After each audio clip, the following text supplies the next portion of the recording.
좀 이렇게 저희는 윤석열 대통령을 아버지라고 부르지는 않는 정당입니다. 잠깐 그 약간 부르던데 돌아와서 그 법사위를 민주당이 맡으면은 이재명 방탄이고 반면에 여당이 맡으면은 대통령 후보 특권 방탄이 됩니다. 방탄복끼리 싸움이란 말이야. 싸워! 난 나가! 이거 방탄유리야 이 새끼야!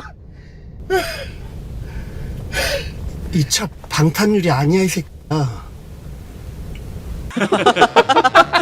날만 새면 누가 압수수색하고 구속영장 청구했다. 이게 일상이 된 나라에서 툭하면 관저에 불려가가지고 우리 똘똘 뭉칩시다. 이번엔 또 전직 대표들까지 초청해가지고 그 지도부까지 초청해가지고 아니 뭐 PX에 데리고 가서 병장이 초코파이 사주지 바나나 우유 사주지. 이래 놓으니까 그동안 후달리던 그 소대원들이 감동해가지고 다 몰려가잖아. 오늘은 일병 집합, 내일은 상병 집합.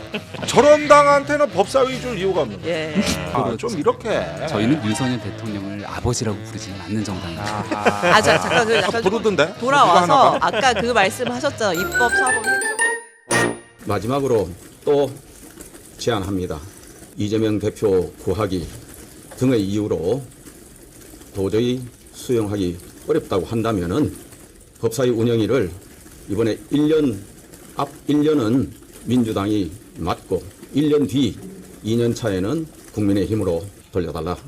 향후 1년간 윤석열 대통령과 국민의힘이 변화의 모습을 보여주고 실천으로 신뢰할 수 있다는 점을 입증한다면 추경호 원내대표의 제안에 대해서도 충분히 긍정적으로 검토가 가능하다는 말씀 드립니다.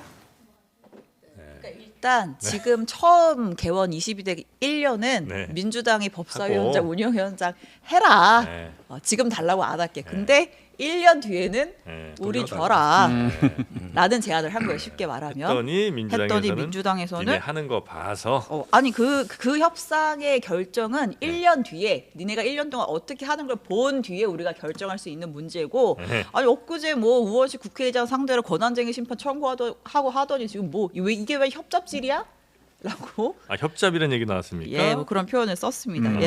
협상을 내놓았더니 협잡하자고 하면 되겠느냐? 이런 이제 워딩까지 나온 건데. 근데 이 정도면 어떻게 국민의힘이 많이 양보한 거예요? 아니면 여전히 좀 뭐 들을 수 없는 그런 제안이라고 봐야 됩니까? 민주당은 황당하다는 반응인데요. 그러니까 받지 못할 걸 아니면 도저히 상상하기 어려운 걸 내놓으면 그렇게 얘기할 수 있는데 2년 전에 했던 얘기들이에요. 그때 원구성하면서 쟁점 상임위가 붙었는데 그 행안이 과방이었던 거를 기억합니다만은 그 핵심적으로 붙으니까 그러면은 1년씩 논아서 하자. 첫 번째 행안위는 우리가 1년 여기 먼저 하고 너네가 여기 한다면 나중에 바꾸면 되지 않냐. 이런 방식으로 조정이 됐거든요. 법사위 같은 경우도 그 당시 전반기는 여기가 하고 후반기를 또 넘겨주고 이런 융통성 있는 협상이 됐는데 그때도 마찬가지로 의석 숫자의 비율은 비슷했습니다. 그러니까 민주당이 조금이라도 협치에 대한 생각이 있으면 이렇게 가면 되는데 강성 지지층 눈치를 너무 보는 것 같아요. 이번 선거 끝나고 우원식 의장이 됐을 때 얼마나 곤혹을 치렀어요. 그 추미애 의장 떨어뜨리고 나서 막 그냥 속도감 있게 가니까 남자 추미애다 이렇게 박수 치니 결국은 이 프레임에서 못 벗어나는 게 아니냐. 근데 국민들은 그런 거 별로 안 좋아하시거든요. 과거에 있었던 관행들 맞춰서 조금씩 조정하면 되는데 이 정도면 민주당한테 나쁜 제안 아니다. 강대강 대치 국면으로 북한의 벼랑 끝 전술과 무엇이 다른가? 아니면 이제 한 1, 2년 전에 이렇게 해보니까 도저히 이렇게는 안 되겠어서 이번엔 강하게 그냥 드라이브 가겠다 이렇게 생각할 수도 있는 거 아닙니까? 그렇게 가면 이제 민주당은 그렇게 주장할 수 있고 정반대적으로 국민의힘은 또 같은 방식의 주장을 할 수 있잖아요. 그러니까 대치 국면 속에서 결국 만들어내는 성과물이 협치라는 건데 지금은 협치라는 건 찾아볼 수가 없죠. 이게 굉장히 생각보다 심각한 게 그 법사위를 민주당이 맡으면은 이재명 방탄이고 반면에 여당이 맡으면은 대통령 부부 특권 방탄이 됩니다. 그래서 이제 방탄복끼리 싸움이란 말이에요.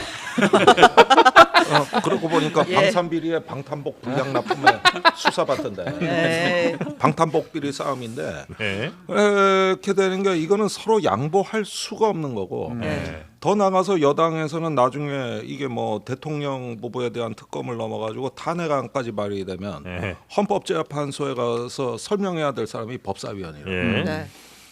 그러면은 이건 생존 투쟁이 돼 버린 거예요. 이게 무슨 무슨 국회에서 뭐 저기 국회 운영을 위한 어떤 그 절충을 하고 협상을 하는 게 아니라 양당의 생존 투쟁이 돼 버린 거거든요. 굉장히 이게 심각한 상황으로 가버린 거고 더 나가서는 나는 뭐 저기 이 나라가 이제 행정 독재 대 입법 독재 충돌하는 양상, 이런 양상으로 해서 한국 민주주의가 본격적으로 기능 부전 상태로 지금 접어들고 있다. 이게 상권 분립이 아니라 상권 분란이다. 기능 원래 비전이요. 분립이어야 되는데 그게 제대로 안 쓰고 그냥 분란을 겪으니까 이게 뭐 기능 부전이지 뭐 이게 저기 뭐 기능 부전 맞죠? 부전이요. 부전하면 또 약간 불편하신 분들이 계시니까. 그래가지고 저기 지금 뭐랄까 이게 저 어떤 극단의 정치에서 빚어지는 행정권과 입법권의 이제 본격적인 충돌 양상이 개막이 된 거예요. 거기에 법사위가 나가보기엔 핵심이라고 봐요. 운영위보다도. 그렇게 되면은 이걸 어떻게 내놓습니까? 그러면은 이건 힘의 논리로 지금 당분간 갈 수밖에 없거든요. 어쨌든 특검이 계속 국회 상반기엔 이어질 거기 때문에 민주당은 1년 뒤에도 내놓을 수 없다. 뭐 이런 아니 1년 뒤엔 더 중요하다고 벌써부터 그 얘기하고 서로 있대. 그 얘기를 하는 거예요. 아니 지금. 그러면은 그거는 저기 뭐냐 내가 보기에 저기 여야의 사법 리스크가 지금 동반 상승하고 있거든요. 그러니까 더 못 내놓는 거라고 이게. 동반 상승 중이에요. 동반 상승이에요 이게. 이재명 대표랑 윤석열 대통령 모두. 그러니까 이게 뭐 날만 새면 누구 기소했다. 날만 새면 누구 압수수색하고 구속영장 청구했다.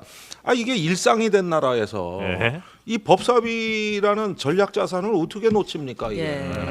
그래서 이거는 저 정치가 아니라 전쟁이에요. 아니 저도 있어요 해법이.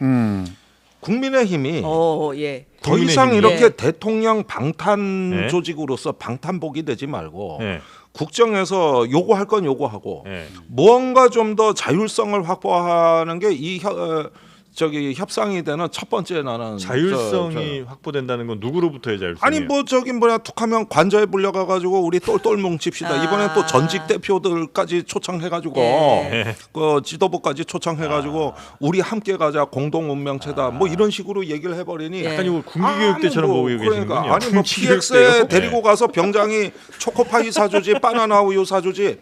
이래 놓으니까 그동안 후달리던 그 소대원들이 감동해가지고 다 몰려가잖아. 오늘은 일병 집합, 내일은 상병 집합, 뭐 이렇게 해가지고 매일 그걸 관저 정치를 했나 말이야.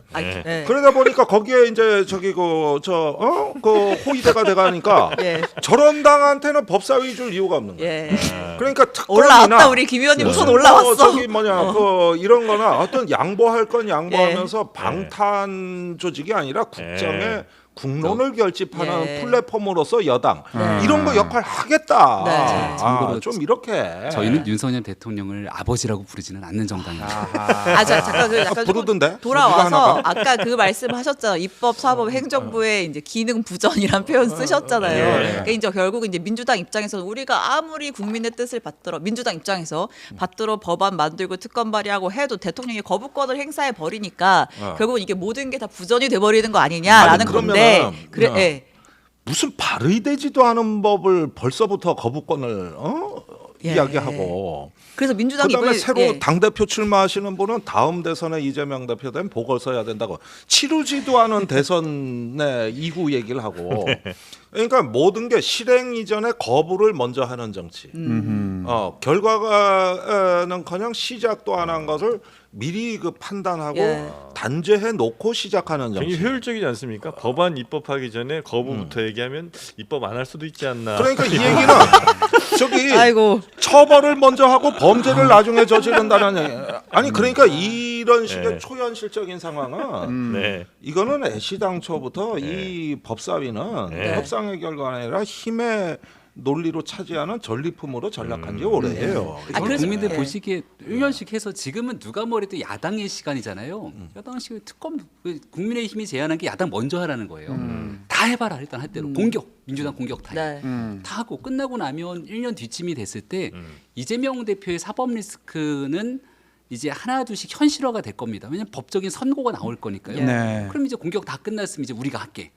우리 시간이 오는 거지 않습니까? 그래서 서로 나눠 갖고 1년씩 하는 것도 저는 국민들 보시기에 누구 합당한 맘대로 것 같아요. 이거죠 지금. 누구 맘대로. 아니 저도 그러는 게 네. 나는 사실은 네. 저렇게 민주당이 힘으로 몰아붙이는 건 문제 있다고 얘기를 하는 게 그건 우리 민주주의가 고장 날까봐 하는 얘기고 규칙은 지켜져야 된다는 게 제 생각이에요. 이게 법이든 관행이든. 네. 저도 이런 방식은 반대고 저렇게 제안하면 일단은 한번 협상을 예, 해보는 걸 예, 권하고 싶지 예. 밀어붙이는 거 원하지 않아요. 네. 그런데 지금 왜 이렇게 됐는가 생각해 보니까 양당의 생존 투쟁이라는 이게 네. 국민들하고 아무 관계도 네. 아니, 민주당에서 사실 조건을 걸어서 역제안을 하긴 했습니다. 이 세 가지 조건을 니네가 들어주면 우리 협상할 여지가 있어. 어떤 조건이에요? 예. 대통령 거부권 행사 1년 동안 못하게 해줘. 뭐 예. 여기도 비현실적이네. 첫 번째 요구사항 1였고요. 두 번째 네. 여야 서로 협의하되 의견이 네. 모이지 않을 경우에는 민주주의의 원리, 즉 다수결 원칙에 따라서 처리하자. 그러니까 이건 뭐, 서로 뜻이 예. 다르다고 뭐 안 들어오고 뭐 하고 하지 말고 그냥 네. 다수결대로 민주주의대로 가자. 네. 그리고 세 번째 예, 행정부가 부당한 뭐 여러 가지 뭐 입법부의 권리를 침해하는 행동을 할 경우 뭐 거부권 행사 비롯해서 그런 네네네. 얘기하는 것 같아요. 할 경우에 국민의힘도 적극적으로 나서서 항의하라. 아 우리와 함께 항의하자. 예, 이 세 이거 가지를 약간 요구 비현실적인 것 예, 같은데. 조건으로 내걸었습니다. 아니, 삼권 분립 얘기했는데 대통령의 거부권 행사는 행정부의 역할이잖아요. 그걸 왜 국민의힘한테 얘기를 하는지. 그렇지 일단 좀 이해가 안 가고요. 예. 두 번째 다수결 당연히 아무리 협상을 해도 진행이 안 되면 다수결을 해야죠. 뭐. 근데 과반을 섞고 무조건 하지 말라는 게 국회 선진화법의 취지였기 때문에 그래서 패스트트랙 절차가 있고 시간을 충분하게 숙고해서 다 거치고 오면 그때 의결을 할 수 있지 네. 않습니까? 근데 그리고 나서도 대통령이 거부권 행사한 적이 있어요. 특검 등. 근데 국회 선진화법에 따른 절차까지 다 이행했는데도 불구하고 거부권을 행사하게 된다면 그때는 총력 투쟁에 나설 수밖에 없다. 뭐 이렇게 얘기를 하면 네. 사실 국민의힘도 얘기하기가 좀 뻘쭘하죠. 근데 지금은 무조건 갈 테니까 야 논의 안 되면 우리가 다수결로 갈게. 여기 동의해. 이렇게 가면 누가 동의합니까? 그래서 민주당이 저는 전략적으로 너무 강공 드라이브를 거는 게 국민적 동의 얻기 어렵고 한 발만 빠져주면은 그래도 좀 협의할 수 있는 여지들이 있지 않을까 싶은데요. 국민의힘이 합의하기엔 너무나 어려운 조건들을 지금 내밀고 있다. 네, 대신 민주당의 강성 지지층들은 너무나 원하는. 네, 이런 네. 국회 상황을 보고 또 대구에서 목소리가 아, 들렸습니다. 대박이다. 네. 모든 문제를 사법부로 끌고 가는 것은 그만큼 정치력이 부재하다는 것을 방증하는 거죠. 걸핏하면 법원 간다 이거는 이제 국회 무용론이 나올 수도 있다. 네, 그래 봅니다. 아이 참. 참 정치인은 대화와 타협을 해야죠. 요즘 같은 때는 이만섭 전 국회의장 같은 분도 없어요. 2008년 18대 국회 때는 광우병 파동이 이제 격심했는데도 아이 참. 참 끼어들지 말고 그의 8월 하순에 개원이 협상이 돼서 겨우 국회문을 열었어요. 네. 그래서 이제 대화와 타협으로 해라. 네, 예, 그래 봅니다. 예. 뭐 까먹으면 인자하세요. 끼어들지면 이정이 보는 것 같아. 아이 예? 참 유승민이 보는 것 같아. 근데 어쨌든 박찬대 네. 원내대표가 그 이제 1년씩 돌아가면서 하자는 제안에 대해서 이럴 거면은 대통령도 1년씩 돌아가면서 하겠다 이렇게 얘기를 하면서 이제 이런 세 가지 조건을 내걸었기 네. 때문에 뭐 국민의 입장에서 뭐 받기는 좀 힘들고 그럼 결국은 또 길어지겠네요. 지금 네. 뭐 당장 어떻게 될 것 같지는 않고. 답정너식으로 민주당이 나서고 있다 저희는 이렇게 볼 수밖에 없는 거죠. 이제 판단은 국민의 몫으로 돌아가는데요. 민주당에 대한 여론조사 이렇게 보면 요즘 심상치 않아요. 그러니까 이렇게 민주당이 원하는 방식대로 힘이 있기 때문에 다 갈 수가 있습니다. 그러니까 할 대로 다 했는데도 불구하고 국민들 보시기 아까 얘기했던 중요한 민생 문제에 드라이브를 거는 게 아니라 본인들이 필요로 한 정치적 쟁점에만 드라이브를 걸면 네. 국민적 동의 얻기 어려워질 거라고 저는 생각해요. 예. 아 그리고 대통령이 참 아까 잠깐 말씀 주시긴 했습니다만 예. 그 원내대표단하고 뭐 만찬하면서 예. 민주당이 상식적이지 않으니 너무 나이브하게 있지 말고 열심히 좀 투쟁을 해라, 예. 싸워라 뭐 이런 네. 얘기를 했다는데 요건 이제 그 참석한 사람의 전원으로. 전원 같은 거죠. 네, 그러니까 이제 지금 현 원내대표단 말고 예. 전임 윤재욱 원내대표와 이제 그 원내대표단이 수고했다라고 하면서 이제 비공개로 그제 만찬을 했대요. 네. 근데 이제 우리 22대 국회 개원 초기에 그 얘기했었잖아요. 대통령이 불러다가 나의 거부권 권한을 잘 활용해라. 결국은 그 비슷한 취지로 이야기를 재차하신 거죠. 네. 내 뜻대로 가겠다. 민주당이 상식적이지 않으니 너무. 그러니까 네. 민주당이 강성으로 나가는 것에 대해서 제가 안타까움을 갖고 있지만 사실은 그 전에 대통령도 지금 이미 강성으로 나올 걸 예상하고 맞받아치겠다는 공언을 하고 계신단 말이에요. 그러니까 한쪽은 나오지도 않은 법률안을 거부권 행사하겠다. 네, 네. 한쪽은 나오지도 않은 거부권을 예상하고 법률안을 발의하겠다. 예. 난 이제 여기서부터 내가 이제 이런 정치를 본 적이 있던가 기억이 좀 어사무사한데. 네네. 그러니까 저게 양쪽에서 스테레오로 울려 퍼지는 소리예요. 한쪽은 저기 저 법사위 운영이 가져가는 노래. 서로 한쪽은 그림자들과 싸우고 있다 이런 표현 어떨까요? 서로 그림자와 싸우고 있다고요? 네. 좀 뭐 이상해요. 이상해. 별로 별로였네. 그림자예요. 그러니까 이거는 이런 아니, 이 그림자 아니고 정치가 맞다이로 들어와요 지금. 이렇게 되는 무슨 거죠. 그림자입니까? 예. 상대방이 강성으로 나올 것 같기 예. 때문에 나는 강성으로 예. 나가겠다. 예. 이 문법은 다르지가 않아요 지금. 네. 근데 지난번에 영수회담 그래 한다고 그림자 맞네. 한번 만났는데 예. 만나니까 각자 지지층들이 싫어하는 거잖아요. 네. 이재명 대표는 이재명 대표 강성 지지층이 또 되게 싫어했고 윤 대통령은 정부에 대한 그래도 여기에 대한 코어 지지층이 싫어하고 참 이것도 문제 아닌가요? 그냥 만나서 좋은 얘기하면 되는데 총리 어떻게 할래? 너의 경쟁자를 뭐 이런 얘기하니까 그거는 지지층이 회담에서 나왔던 예. 얘기가 아니라 그 전에 있었던 물밑에서 전원 정치. 예.